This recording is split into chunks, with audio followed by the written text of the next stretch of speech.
Hey guys, welcome back. We had a good Tuesday in the market. Got about 40 minutes to close. Doge has been running. Doge. On the hourly chart, this thing is solid. Big old green candle, big old red candle. Hanging above that 9 moving average though. Yeah, we've traded this thing all the way up, and the slippage is so much that you really just need to stay in it. We've pulled some of these moves here. I got back in like trying to get in here, but it didn't fill. It gave me a fill price of up here. Held through, so we're riding this one. We're up 46% on it. Yeah, I'm just gonna keep holding it, at least on the hourly chart if it stays looking good. And might even hold through that and wait for SNL on Saturday with Elon Musk, because that'll probably be a sell the news type of event. It's possible that it will also make it go crazy because it'll get even more people with eyes on it. In the meantime, Robinhood has been, I guess, just jacking people up by not letting them sell Doge or even buy it, and technical difficulties and all this. That is because, oh yeah, look at that. You can't even do it. Oh, there it is. That is because they don't have a wallet. They're actually not buying anything. They're just holding your money. And when you go to sell it, if it's gone up, if this has gone up, they have to give you back more. But the problem is that's a lot of leverage that they have to carry when this thing goes up a lot, and a lot of people have a lot of money there. Robinhood is sketching me out more and more, and I will probably be transferring out. I've heard reports now that people are not being able to transfer out. They're getting like rejected for account transfers. I'm assuming it's probably just right now with all this volatility in Doge and all the leverage that they carry with allowing people to buy and sell Doge on there. So I don't think that will last, but yeah. And I think it's FDIC insured and everything, but I don't know. It's maybe not an issue. I'm looking though. I'm basically looking. I'm thinking Fidelity. I want to open an account just because I think they have the best executions. So maybe trade with Fidelity and then move my long term over to our E-Trade, and then just trade with Fidelity, and then we still have the TD Ameritrade we can do stuff with. So anyways, today on GameStop, yesterday I was kind of saying look for it to bounce off 160. It kind of did, and then today it kind of kept selling off. It's coming to this kind of outer wedge. So yesterday I assumed it was kind of the inner one, and now it's looking like it's holding support on this outer wedge, and it's starting to rebound now, and it looks like it's going to probably stay in this range. And my assumption is it's not this wedge, so this line you could just forget about, but it's this line and this line, because it seems to be respecting that resistance and this support. So those go back, those go back to January.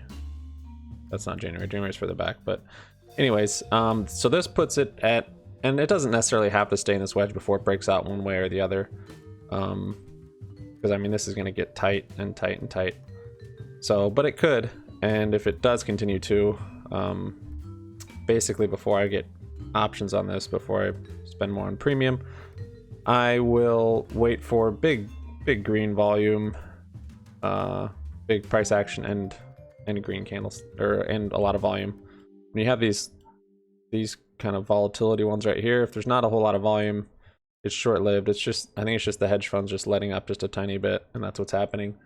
Other crazy news that's going on. Oh, I've got my Bank of America puts, but I tweeted about it. You just go to that. That's the easiest. So you're not able to buy GME shares around the world. I started seeing with Ape Andy. That was the first time I heard of it mentioned, and then I saw reports in Europe, Africa, and well, then of course in Asia, because he's in Taipei or Taiwan. And at first I heard it just with the large orders, so like really large orders of GME, people aren't able to buy. Their brokerages are saying they can't find any shares. There's no shares to buy, which is insane. And then I was seeing on Reddit, there's a couple posts about it being confirmed, like other countries, other continents, where even small amounts, they're not able to buy. So this is it. This is kind of the whole point to that. So if you can't buy a share of it, I didn't think it was going to get to this. This is crazy. So yeah, they're basically, with their manipulation, they're defying supply and demand. Here in the EU and Asia, they're not able to buy shares of GME, not because of volatility. So this is what I put a post up on YouTube here. You guys can vote, but not because of market volatility and halts, but actually because they just can't find them. They can't. There's no shares there. We own them and we're holding them. Different now, you might not be able to buy shares soon. The manipulation is so evident, it's defying supply and demand. So if there's no shares to buy, then the market maker, I mean, it's supposed to just raise the price until someone will sell a share. That's the way that works. So that's how it's supposed to work, and it's not. And this just really makes me think in my head, like, the share price could become insanely high. I mean, if we're seeing already they're still able to not cover their shorts, and it's being held down this much, and people aren't even able to buy more shares. I mean, literally, it will be, I want to sell my one share for, you know, whatever limit price you want to put on there. And if someone wants to buy it, especially if they do a market order, that's a good tip from me to you. When it's really volatile and there's halts, don't do market orders, trust me. I mean, I heard back at the squeeze in January that people were getting fills for like in the thousands, and I remember seeing it on Reddit, even screenshots, given it could be fake, but I think it was real.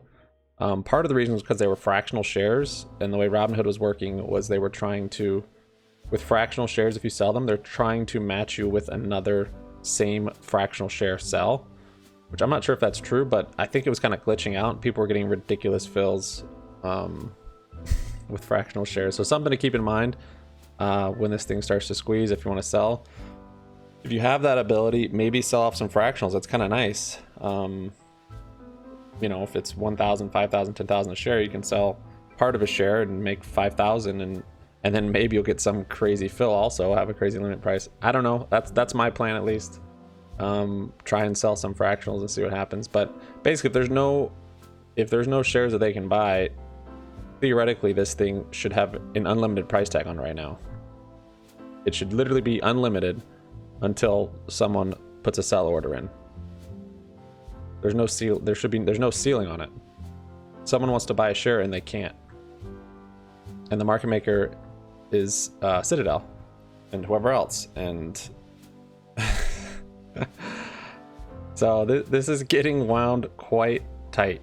Technical analysis too. So like I said, it's looking good. We're still in that range. No need to panic. On the daily, this thing is just barely staying green on the MACD, which is good. It hasn't crossed over. It did when it was down here. It was crossing over. This was red, and I was like, I have a feeling we're gonna bump back up, and the indicators are still gonna show us bullishness, and it's looking like that's gonna be the case. I think we have to close at least at 159 here, where we are right now. But that little sliver of green is getting very small. Anyways, yeah, it's still in this range. Still an upward pattern. It's just bouncing back and forth, kind of pinballing between these wedges, and it will continue to do that until it breaks out one way or the other. My belief is it'll break out to the upside, and this date also coincides with different dates from different people's DDs, SEC stuff going on. I don't know the specifics. It doesn't really. I try not to get bogged down with it too much, but I've had plenty of confirmation of this trade for months now, so don't need that. But oftentimes the patterns will also, it happens the same time as the news. That's how it works, believe it or not. So here we go. This is the 17th, this is the 18th, and my lines might not be perfect. I mean, it could be anywhere, it could be before then, but if that's the wedge we're kind of holding in, it'll it could be 17th or 18th, which some people are saying that's next Monday, so it could be over that weekend from Friday to Monday, 14th to 17th, or it could be even sooner if we're holding this wedge now, which, by the way this tail looks, because sometimes when people draw trend lines, they don't go from the tail, they go just from where it closed, opened or closed. So if you're doing that, then we could potentially be in this closer wedge, even though I have it on the tails down here. But it, yeah, I don't know, anytime. But if it is this one, that is the 12th. So that's next Wednesday. And there's a lot of DD around next Tuesday, Wednesday, certain things happening, failed to delivers. But yeah, basically, you can't dispute evidence when people are saying, I haven't seen, I guess, screenshots or pictures, but I've heard it from multiple different sources now from around the world that they were not able to buy GameStop shares because the brokerages could not locate any. So that seems pretty undisputable to me that that the price right now, if we're not just looking at this chart that is just basically a puppet of what the hedge funds have, then the price right now is at unlimited. It's unlimited because someone wants to buy a share and they can't. So to me, that right now there is no ceiling, there's no floor. It is at an unlimited price presently. We're not seeing that though. But yeah, so here we go. We'll move on a little bit. Head's kind of exploding with that idea. We were talking about SPY finally going to the downside, and it happened. It worked. So the triple top here kind of called out. I had that call credit spread, and then actually yesterday I just got a put on here with my only buying power on Webull, and finally, yeah, the SPY tanked today, which we were calling, and I think it'll continue to. It'll probably, well, with the data on the RSI, it might kind of just consolidate tomorrow. Any kind of bounce though, I'm going to be probably buying SPY puts. I usually don't just buy SPY puts. I've done credit spreads on SPY, but actually buying SPY puts or calls just for the short date, it worked really well, at least the other day or today. Dude, the order history on here is so annoying. Maybe you guys know how to do it better. I don't know. But I got a SPY put yesterday, a 413 strike, and I'll show you this one. It's a crazy play. This is my first SPY put that I've had that hit almost 1,000%. I've had a lot higher percentage ones, but never on SPY puts. So that's the, what is that one? That's the, yeah, bought. So I bought it at $31. This was yesterday at 543.15. So it was a 413, spent $31 on it, and then I sold it today for 195, which is like 500 or 600% at at 11:30. So I could have held this till tomorrow. It expires tomorrow, but yeah, you can see $31 into almost 200. And I'll like I said, I'll be doing that again on probably a bounce. If it's just flat like this, you're not going to get, I want a solid green day. And this thing might just kind of keep falling off, but on the hourly, I'd say it's going to have consolidation at least, maybe a little bounce, but at least consolidation before it drops again. And that consolidation will also help on the premium. And since SPY has 3 expirations a week, it's nice. You can get real quick little ones. You see these returns. Mine was up here. It was crazy. Or no, it was down here. Yeah, so it's actually lost value just because of time decay, and it's come up. But anyways, that was a SPY put play. I got Microvision today. I'm going to break down these 2 different trades. So I've kept these on my radar. Microvision's got a lot of DD behind it. It popped up. Let me show you the one I actually failed on first, which was which was it? This doesn't. Oh, filled orders. It's so annoying. MNMD. Not to say this won't keep going crazy, but so MNMD, it was going crazy, and I didn't wait. I just jumped in. What is it? I saw it going up, and I caught it early, but I didn't kind of have patience. It's so weird if you just have patience. Even if you like miss some of it, just to have the discipline and the practice of patience, it seems like it always works better. So I caught it on this run up real quick early in the morning, bought in right here, which now, yeah, it looks terrible, but it was running crazy. It came up a lot. I was up, I don't know, 30-40 bucks on it. Just like $1,000 worth, I think. That's typically what I've been just swing trading, these speculative stuff. And then, but I shouldn't have, because RSI was high, it had no pullback, hadn't settled down at all. And yeah, and then it turns out it came down, and then I was starting to look at it more. I'm like, hourly, this is just a kind of a pump and dump here on its way down. And it could turn around, it might not be, but the RSI or the MACD hadn't crossed over on the hourly. This candle hadn't finished up. There was a lot of reasons why that was not a good play. But the first one was the patience. If I was patient with it and waited, I would have seen it consolidating here. And then maybe I would have made a mistake and buy it here. Or maybe I would have kept having patience and seen, oh, okay, now it's dropping. And then I would have been like, glad I didn't get in that play. Now, so this was today. I bought in here and I actually already sold out for $130 loss. Sucks. Cut my losses. I didn't like it. It might go up, not to say it won't. But Microvision, the way I did this one, and it's funny, they both happened in the same day. Similar charts even. So this one, I learned my lesson from the first one. I already knew that lesson, but I learned it again. Microvision was shooting up, and it was here. Is it here? Yeah, it was right here. It was shooting up here. And I waited this time. I was like, all right, I'm going to wait. And it started to set up this bull flag. And the RSI settled down. And then I had time to look at the hourly chart, and I just kind of kept watching other stuff. Hourly chart looked good, green candle. MACD had crossed over. It kind of had this support from back here that it bounced off right here. And so I was like, this trade looks better. And so yeah, right here I bought it, and then it shot up, and now I'm holding it, and it's kind of coming back down to VWAP right now. But this was a much better trade, and I have more conviction on this in the short term. Whereas the other one, I think it's probably just a little pump before it keeps coming down, a little dead cat bounce. This one looks like a bull flag to me. It looks like a reversal on the MACD. It's wanting to bounce off this 180 moving average right here. It's also finding support right there. So just wanted to highlight those two different trades and how I played them differently, and how one was probably better played and the other one was worse. But yeah, that was the plays on there. Firm just getting wrecked on here. I almost sold it out. I'm like, why didn't I actually? I guess I don't need the capital right now. I don't know what's going on with the charts today, but I've noticed a couple different tickers now look like this. Is the whole market and whole system just collapsing? And we're starting to see like little glimpses of it. Because this is usually from a huge lack of volume, but it's not. The volume's the same. Why are the candlesticks look like that? See back here, it's all the same volume. This is on a firm. I noticed on another one also. Not sure. A firm broke the support though, so if I was going to cut my losses, this would be the time, because it's not looking good. Maybe I should. Not down a terrible amount on it, honestly. But it's weird because they had like bullish news too. They acquired Returnly, which to me is bullish, but maybe not.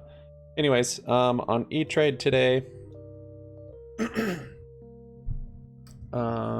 yeah, let's see. So I closed out of one of my bearish SPY plays because it was too far out of the money. It was a call credit spread, 400, 402. SPY might come down to 402 by Friday. I don't think it will though. That'd be pretty significant. It could, but I got out of it and actually was even, so I didn't lose any on that, which is nice. I also got out of, or no, I got into a put credit spread on GME. This is a 150, let's see, which one is it? Yeah, 157.5 and 160 put. So I got this at the low on GME because I thought it was going to bounce around here. Just looking at the trend lines. So basically it's a 157.5 and 160 put. So GME has to close above 160 by Friday. And max pain on GME this week is 165. If that holds any bearing, then the play works, and I'm a genius. No, I'm hoping it'll squeeze before then, but it might not. It might not, and so I need to do credit spreads to fund my problem of buying premium on GME every week, because I still have 430 calls for this week. I still have a debit spread 280, 290 for this week. Yeah. We've got our skills play for earnings. Earnings hasn't happened yet. Our coin put is doing well. Coin still needs to come down a lot more. Still waiting on Zillow for earnings. What is this? The SPY, I think this is a call credit spread. Yeah, so this one's actually going to work out, I think. Max profit of 1,000 from a $300 risk of collateral, which is legit. That is 412, 413. So I think SPY will close below 413 by Friday. I think it'll be much lower, but maybe not, but I think it'll definitely be below that. So basically just trying to get bearish plays on bounces on the SPY is what I'm looking at. Let's not even talk about that right now. Our BAC puts, like I was talking about, these were so cheap. They've come up a tiny bit. It's so funny. I could have put more into it, but yeah, I mean, that's just because I've got it on a green day. Now it's a red day pretty much. I'm surprised these even have liquidity and volume and open interest to have a bid and an ask. Let's see, CBSH, UVXY is coming up a little bit. TLT came up a little bit. RKT is kind of having a little pre-earnings run up.